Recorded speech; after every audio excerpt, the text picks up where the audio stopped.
O nome Saulo significa o grande. O nome Paulo significa o pequeno. Ao fazer esse filme, aprendi a mudar uma pequena e minúscula letra, para que possamos nos tornar grandes aos olhos de Deus. Mas isso exige que sejamos pequenos. Se quisermos ser grandes. Esse é o caminho dos santos. Esse é o caminho do sagrado. E é assim que Saulo se tornou São Paulo. O chamado vem quando menos esperamos. Eu me lembro do meu chamado vividamente. Eu tive a seguinte experiência. Aos 19 anos, eu estava num cinema na minha cidade em Mount Vernon, Washington. O filme acabou e lá na escuridão, com a minha única companheira, minha bola de basquete, na poltrona ao lado, eu tive uma sensação no coração. Me fez pensar que eu deveria ser um ator. Que foi para isso que Deus me criou. Que era isso que Ele queria de mim. Sim. Minha sensibilidade racional interferiu. Eu não sabia nada sobre atuar, sem agente, sem empresário. Eu não consigo decorar os textos. Ainda assim, uma inspiração veio. Eu tinha um chamado. Mais à frente, na primavera de 2000, me foi oferecido o papel de Edmund Dantes no Conde de Monte Cristo. Foi uma nova adaptação do clássico Dumas. Um período muito estressante. Pela primeira vez na vida eu senti o que é ser um ator principal.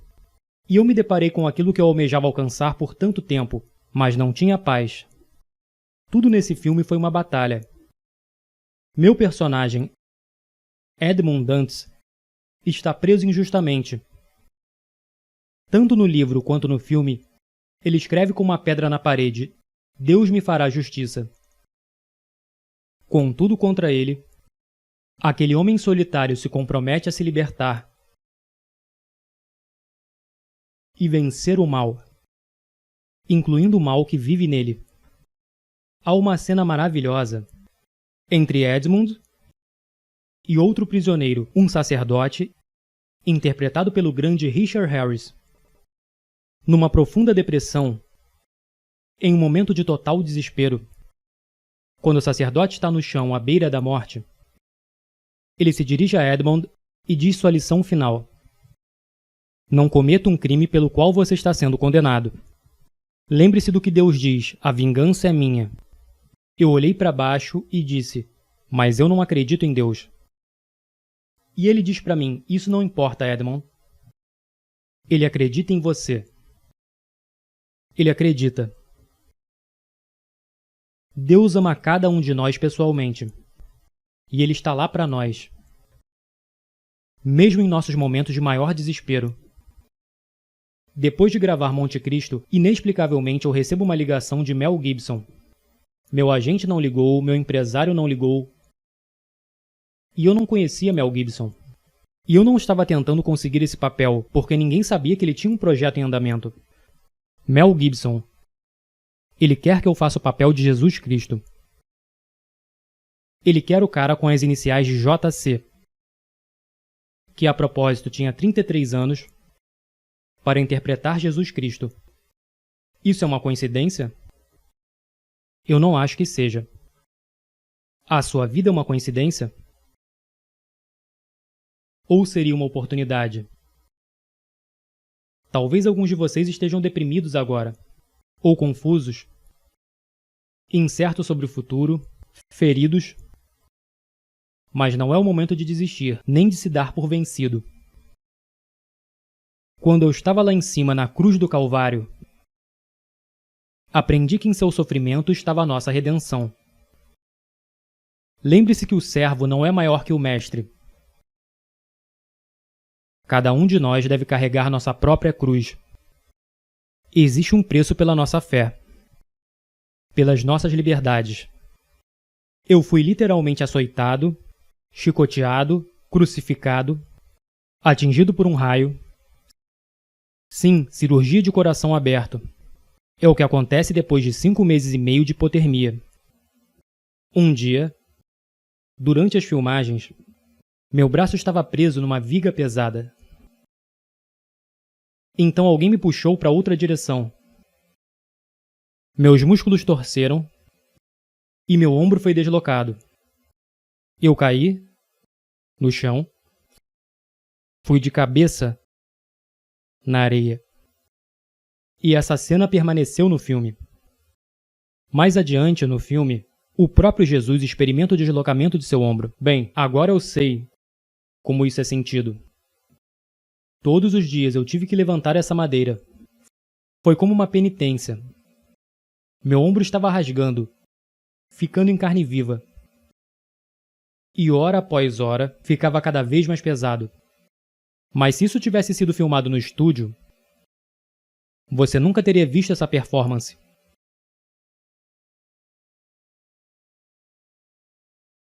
Esse sofrimento fez a minha performance.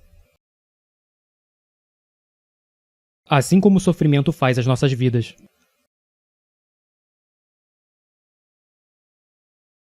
Alguns de nós nesse momento, e vocês os conhecem, se agarram a um falso cristianismo.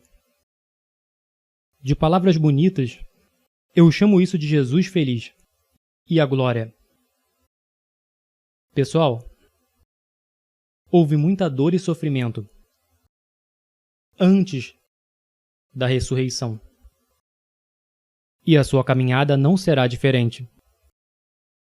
Então abrace sua cruz e siga em direção ao seu objetivo. Eu quero que você entre nesse mundo pagão. Eu quero que você entre nesse mundo pagão e confesse descaradamente sua fé em público. O mundo precisa de guerreiros orgulhosos, animados por sua fé. Guerreiros como São Paulo e São Lucas, que arriscam seus nomes e suas reputações para levar sua fé, seu amor por Jesus ao mundo.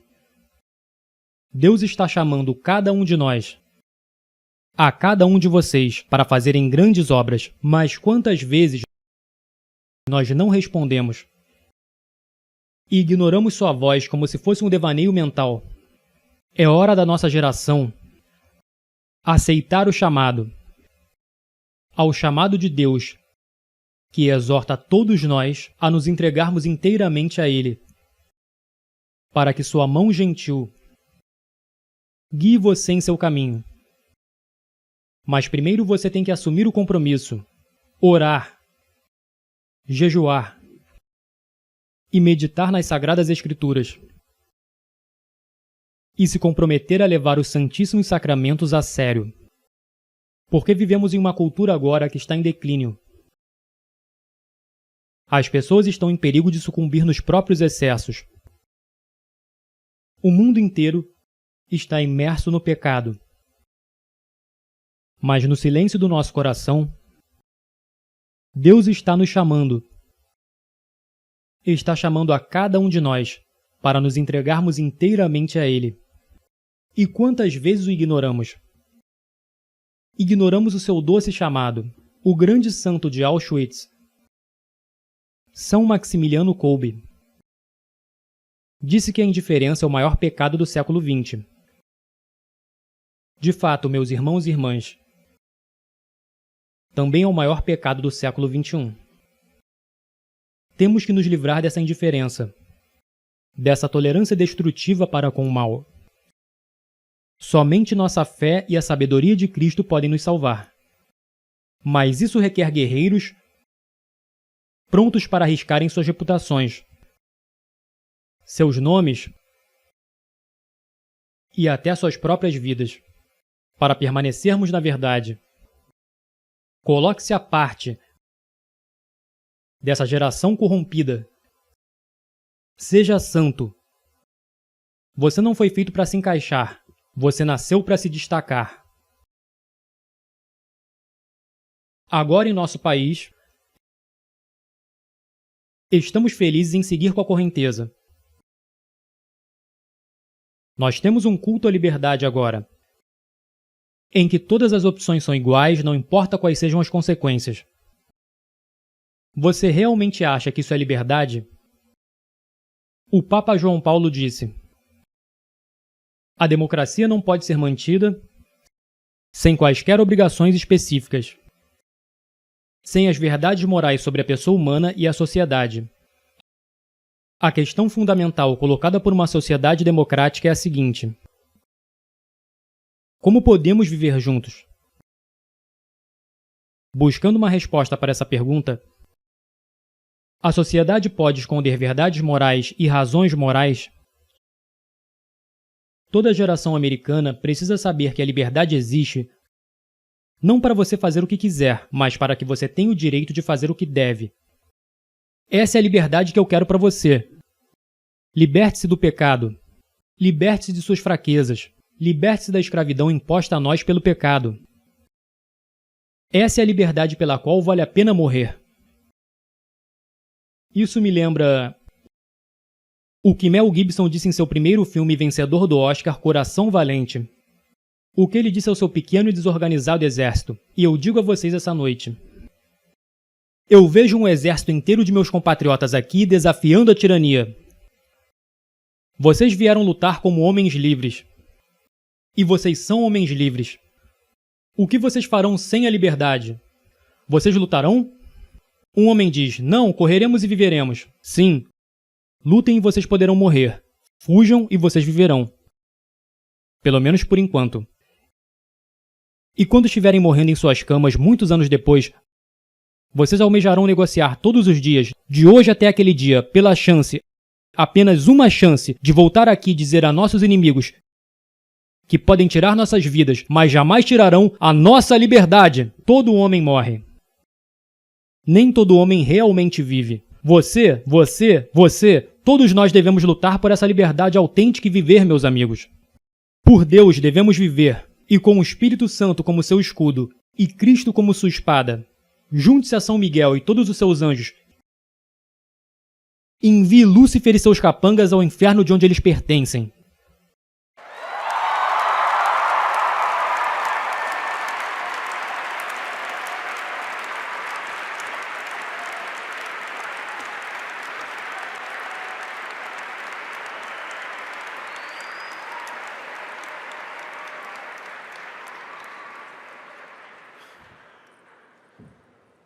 Saulo significa o grande. O que Paulo significa? O pequeno. Então, se quisermos ser grandes aos olhos de Deus, o que precisamos ser? Pequenos? Quero dizer, o que precisamos ser? Desculpe. Pequeno. Que Deus ame e proteja todos vocês e os guie por todos os dias de suas vidas. Eu não posso te ver agora, mas mal posso esperar para te ver no céu. Amo vocês, que Deus abençoe. Lute firme.